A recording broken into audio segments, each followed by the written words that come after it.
10वीं की हिंदी कक्षा में आप सभी का स्वागत है। तो बच्चों, आज मैं आपको नागार्जुन का जीवन परिचय पढ़ाऊंगी। ठीक है। नागार्जुन का वास्तविक नाम वैद्यनाथ मिश्र। उनका वास्तविक नाम क्या है? वैद्यनाथ मिश्र। नागार्जुन उनका उपनाम है। मैंने क्या बोला? वास्तविक नाम वैद्यनाथ मिश्र। नागार्जुन उनका उपनाम है। उनका जन्म बिहार के दरभंगा जिले में। जन्म कब हुआ? बिहार के दरभंगा जिले में सतलखा गांव में। गांव कौन सा? सतलखा। राज्य बिहार, जिला दरभंगा, गांव सतलखा। उनकी प्रारंभिक शिक्षा स्थानीय संस्कृत पाठशाला में हुई। प्रारंभिक जो शिक्षा है वो संस्कृत पाठशाला में हुई। उच्च शिक्षा ग्रहण करते समय उनकी रुचि राजनीति और साहित्य में बढ़ने लगी।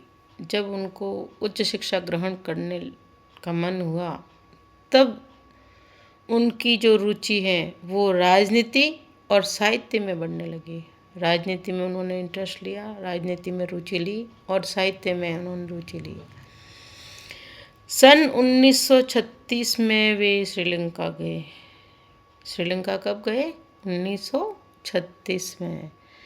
वहाँ उन्होंने बौद्ध धर्म की दीक्षा ली। वहाँ उन्होंने बौद्ध धर्म की, श्रीलंका जाकर बौद्ध धर्म की शिक्षा ली।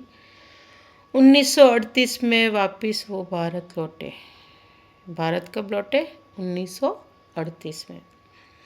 उन्हें घुमक्कड़ी का बचपन से शौक था। घुमक्कड़ी यानी घूमने का बचपन से शौक था। उन्होंने अनेक बार भारत भ्रमण किया। वे स्वभाव से फक्कड़ थे। अनेक बार भारत भ्रमण किया और स्वभाव से फक्कड़ थे, फक्कड़ी स्वभाव के थे। कहीं भी टिककर कार्य नहीं किया, यानी एक जगह बैठकर उन्होंने काम नहीं किया, वो घूमते रहे। उन्होंने मैथिली और हिंदी दोनों भाषाओं में रचनाएं की। मैथिली और हिंदी दोनों भाषाओं में। 1935 में दीपक हिंदी मासिक पत्र और 1942-43 में विश्व बंधु साप्ताहिक का संपादन किया।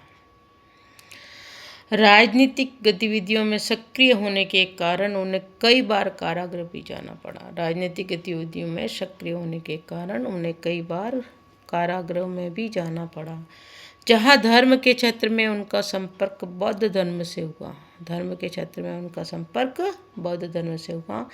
वहाँ राजनीति और विचारधारा के क्षेत्र में वे साम्यवाद से प्रभावित रहे। अब उनकी रचनाएं, उन्होंने कौन कौन सी रचनाएं? नागार्जुन की मुख्य काव्य कृतियाँ, उनकी जो मुख्य काव्य कृतियाँ, एक तो थी युगधारा, प्यासी पथराई आंखें, सतरंगे पंखों वाली, तालाब की मछलियाँ, हजार हजार बाहों वाली, तुमने कहा था,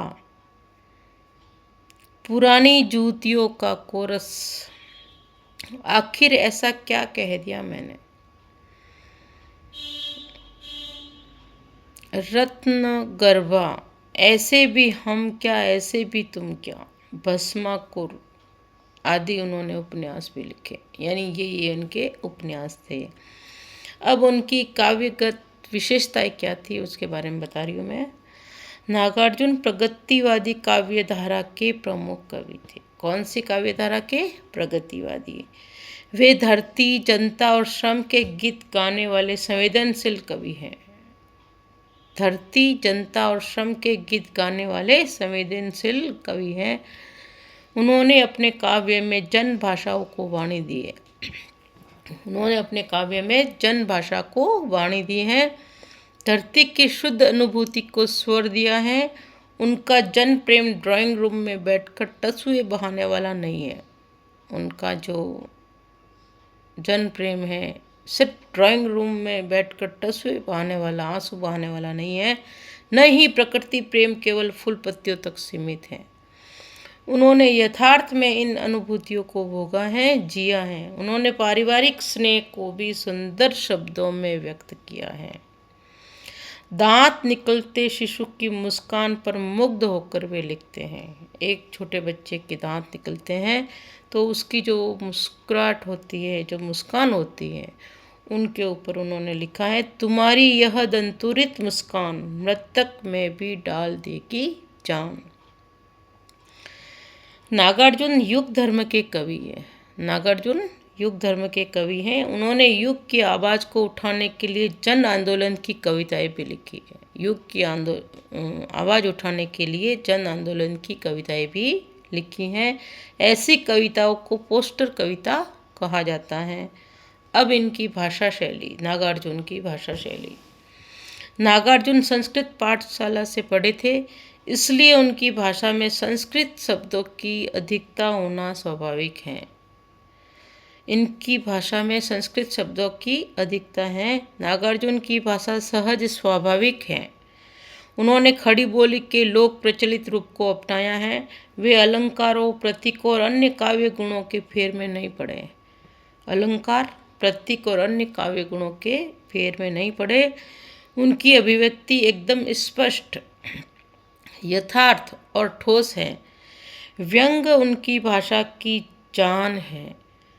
डॉक्टर रामविलास शर्मा कहते हैं, भारतेंदु और बाल मुकुंद गुप्त ने हमारे साहित्य में जो व्यंग और जिंदा दिली पैदा की, नागार्जुन उसके समर्थ प्रतिनिधि हैं। तो बच्चों, ये नागार्जुन का परिचय था, जीवन परिचय।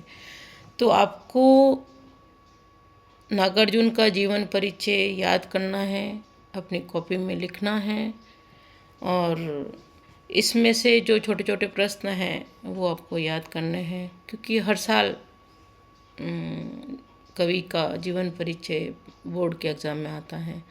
ठीक है, तो आपको मेरा चैनल पसंद आए तो सब्सक्राइब ज़रूर करना, लाइक करना और शेयर भी करना।